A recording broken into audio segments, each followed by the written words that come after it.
Hello again, I'm Dr. J.C. Smith in Warner Robins, Georgia at Smith Spinal Care Center. Today I want to give you a quick lesson in chiropractic biomechanics. Most people really don't even know what chiropractors do. They go, they get better, but I find most chiropractors aren't teaching them, they're just treating them. And that's true for all types of spine doctors and therapists. They may treat, but they're not teaching. The bigger view is, how does your spine work? Most people have no idea. For example, let me ask you, how many vertebrae in the spine? Some may know that. How many discs are there in the spine? Fewer know that.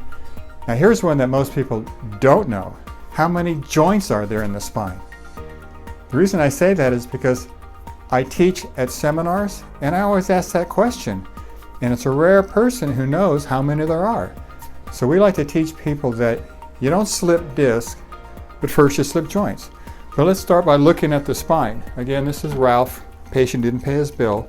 Now again, there's 24 vertebrae, but there's only 23 discs. See, there's no disc around the top vertebra. The atlas is highly movable, and it's very highly important because your brainstem comes as far down as the third vertebra. So when people have serious upper cervical misalignments, those are the people that have the terrible migraines. My own mother, I mentioned her before, she started crying when I was told her when I was going to go to a chiropractic college. But years later, when I opened this facility, she and my father drove back here from Los Angeles, and she had her typical migraine. I grew up with her having migraines. For 30 years she's had migraines. And so despite her reluctance, because she was a victim of chirophobia, I put her on my adjusting table, adjusted her top vertebra, her migraines went away. And I've seen this with other people. If that top vertebra is twisted, and it's easy to do because there's no disc there holding it in place. Also, you can see the discs go all the way down. There's 23 discs, but there's no disc down here at the bottom. The sacroiliac joint, here's the sacrum, the iliums. Right in here, you can see on this side, there's no disc. And that's a joint that just butts up like this, just butts, and if it rotates 2 millimeters, you have excruciating sacroiliac pain. That's the pain in the butt right there, and we see a lot of that. So nonetheless, what interlocks all these vertebrae are joints. The big joints that you see here, the synovial joints, there's 137 of those.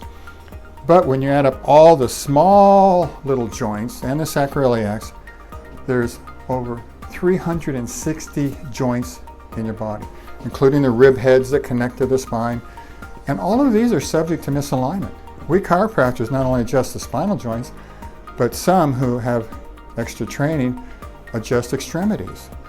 Wrist joints, elbows, shoulders, knees, ankles, feet, jaws, TMJ, carpal tunnel syndrome. I've adjusted all of those. I think I've had all of my joints misaligned in my athletic career and working. So it can be done, and you don't need to jump into surgery.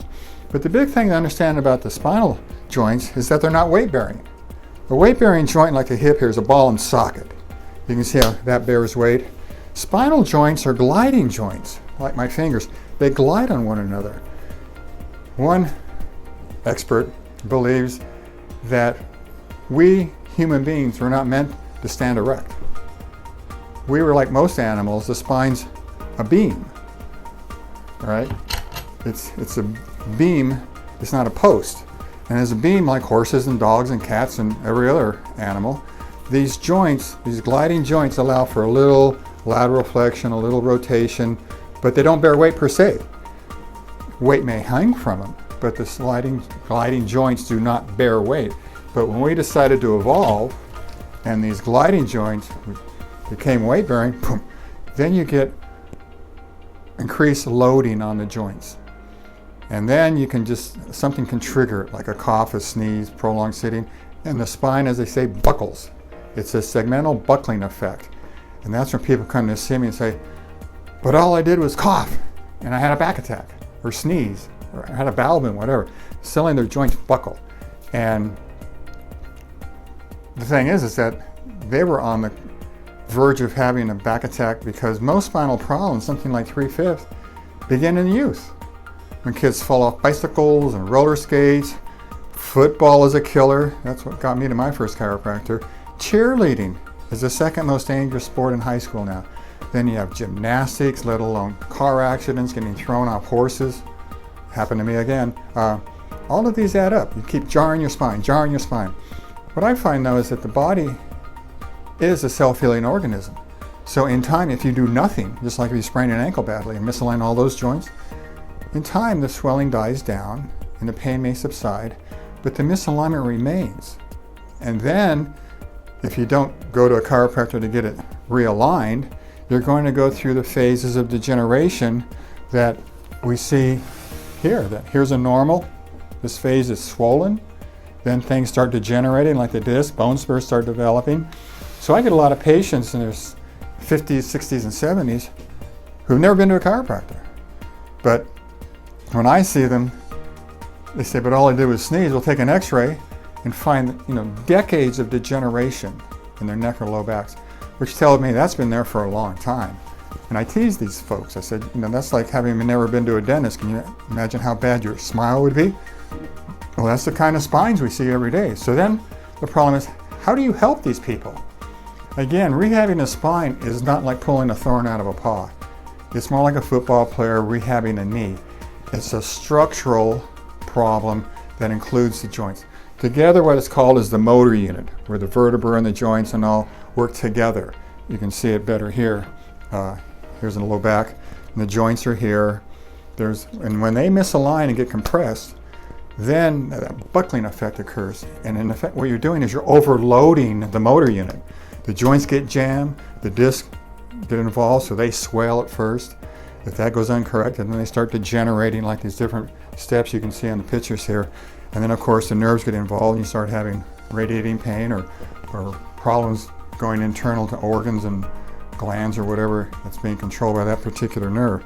So rehabbing a spine is more involved than I find most people understand. It's not just coming in for the occasional, what I call a pop and a prayer, where you adjust someone, you hope they get better. That's what people want, are the quick fixes. But can you imagine a football player getting a quick fix on a knee? It doesn't happen.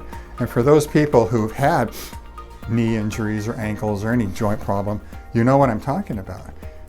First you realign the joint, then you've got to strengthen the muscles and ligaments around the joint, because if you don't, it'll be unstable the rest of your life. And then you have to restore joint motion. And that's the key part. And that's what adjustments do.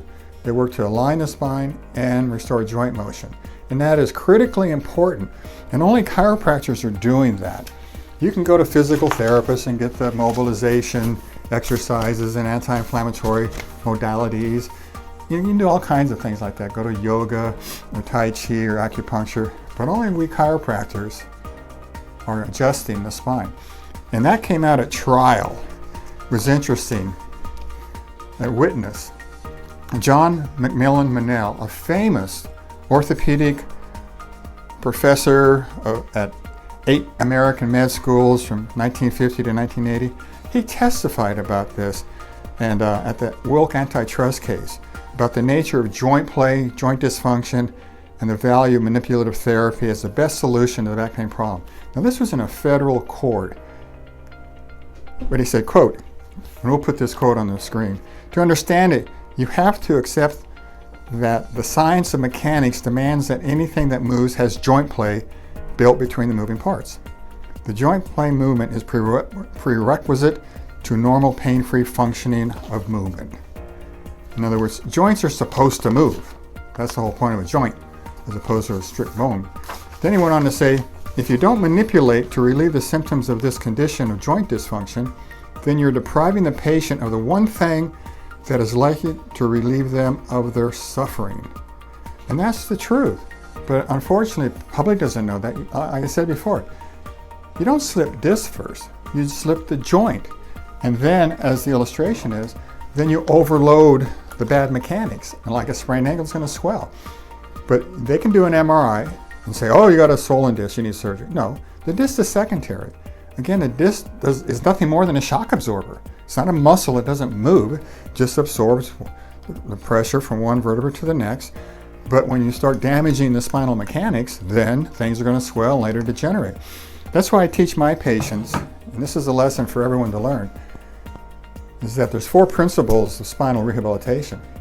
Alignment of the spinal column, flexibility of the joints, strengthening the core muscles around the spine, and lastly is decompression. And that's a big thing that most people don't realize. They feel it, especially people who do prolonged sitting. I mean, you could have the straightest, strongest, prettiest spine in the world. And if you sit all day in front of a computer, you're gonna, as they say down south, be all stove up. For people who live outside of the south, people up south, that means you're stiff and sore. And it's true, the joints just buckle, as we talked about before. Another factor that most people don't realize is that your spinal discs are 80% water. Overall, your body's 60%.